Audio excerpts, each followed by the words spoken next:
Have you been to America lately? A lot of Americans really haven't. For months, most of us have stayed close to home. We've had to.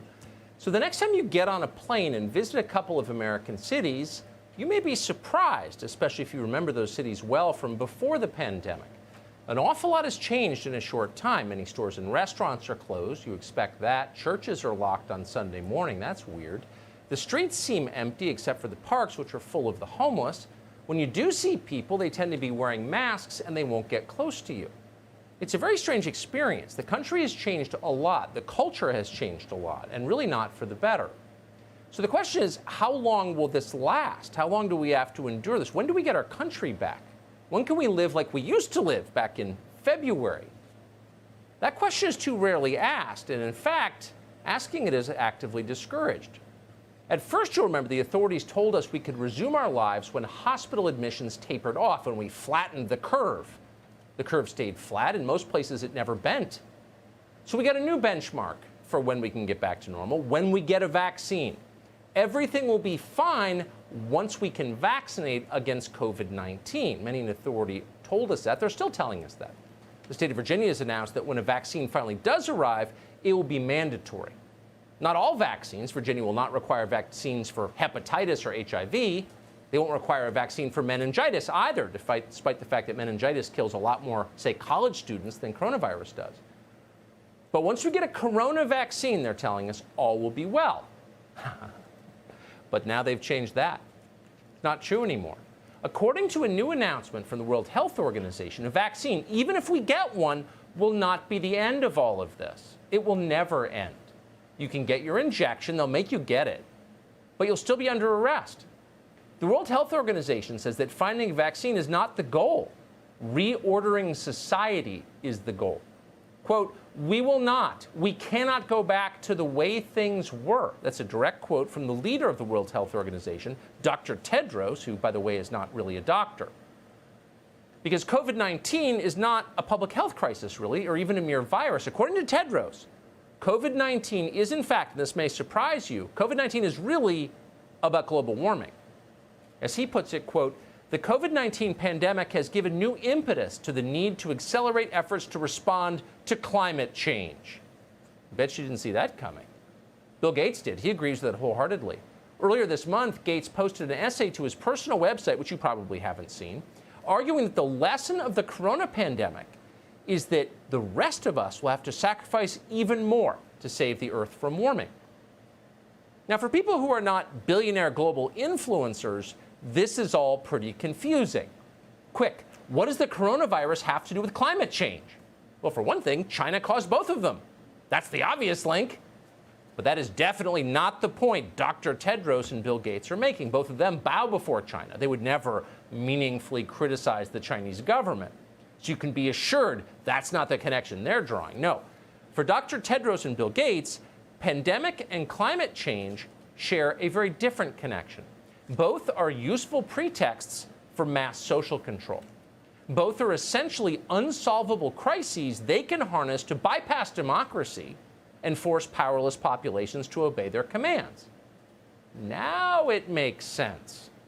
Ever wondered why our leaders consider the coronavirus a major public health crisis, but not, say, suicides and drug ODs? Well, this is why.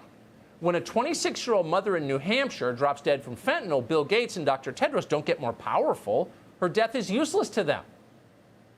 So they don't care. If you actually wanted to improve people's lives, you would look at things very differently, and you would probably reach very different conclusions about the pandemic. In just a few weeks, a deadly virus spread from central China through Europe to every major city in the West. And as that happened, the World Health Organization did nothing to stop it and, in fact, spread disinformation as it was happening. Those are the facts. So what would a rational person conclude from those facts? Well, the first and most obvious lesson is globalization has risks. It has upsides, of course, cheaper plastic crap from China, but it also has risks. Pandemics spread very, very fast. Then, as it happened, our most important international public health organization failed on purpose. It's corrupt. The WHO is corrupt. That's a huge problem. That's the other lesson. But no one's learning those lessons. When was the last time you heard Bill Gates or Dr. Tedros say those things? Never. They never will say them because they wouldn't benefit from acknowledging they're true. This is true about all crises. They only take the lessons that empower them. How about global warming? How would a rational person assess global warming? If you really believe that carbon emissions were distorting the Earth's climate, and that's the claim they make, maybe they're right, then you would take a very close look at the forces behind those carbon emissions. You would ask hard questions about the global economy. You'd wonder, who's profiting from this system that's destroying the Earth? How exactly do the richest, most powerful people in the world, that would be big finance and the tech monopolies, contribute to carbon emissions? That would be the first question you would ask. That's the logical way to think about climate change.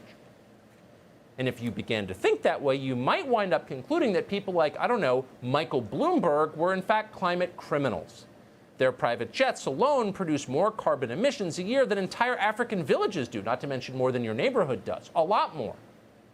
But tellingly, no one on the environmental left ever criticizes Michael Bloomberg. He's considered a leader in the fight against climate change.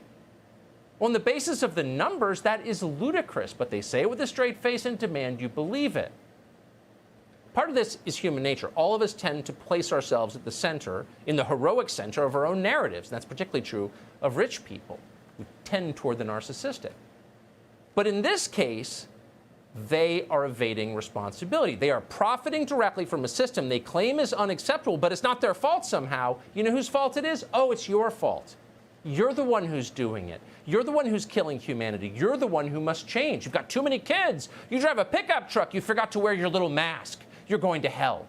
Good luck with your bankruptcies and your opioid crisis and your broken lives, middle America. We'll be at the Yellowstone Club having a drink. It's a scam. It's an obvious scam.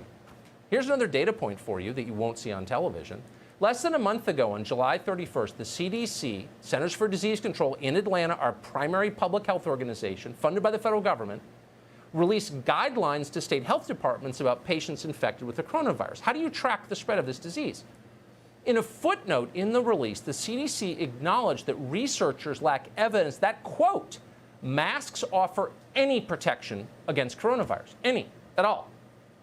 As health officials work to track the spread of the virus, the CDC suggested that they ignore whether or not people were wearing masks. In other words, wearing a mask may be completely irrelevant to the spread of the virus. Huh? So there is still no proof that masks protect us against COVID-19? That is apparently the conclusion the CDC reached. It's not something Trump tweeted. The CDC put that in a release to the states. It seems like a blockbuster story. Why isn't that on page 1 of the New York Times? Why is the entire media, the entire leadership class of the United States of America ignoring this? Masks are obligatory. They're mandatory everywhere. Just the other day, Joe Biden announced that if he's elected, you'll be required to wear a mask when you're alone outside. What is going on? You know what's going on. Fear works. The more afraid you are, the more you will accept. Again, a feature of human nature. The more cut off you are from your family and your friends, the more power they have to control you. This is an election year. Democrats want to win in November. The virus is their main shot to win. Nobody disputes that who's looked at the numbers.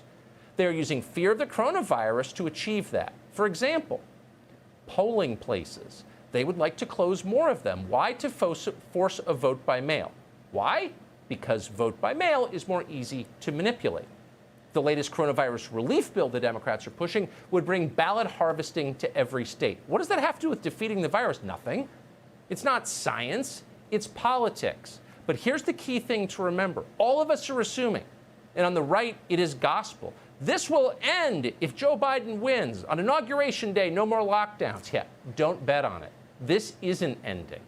The Wuhan pandemic has made our leadership class more powerful than they have ever been.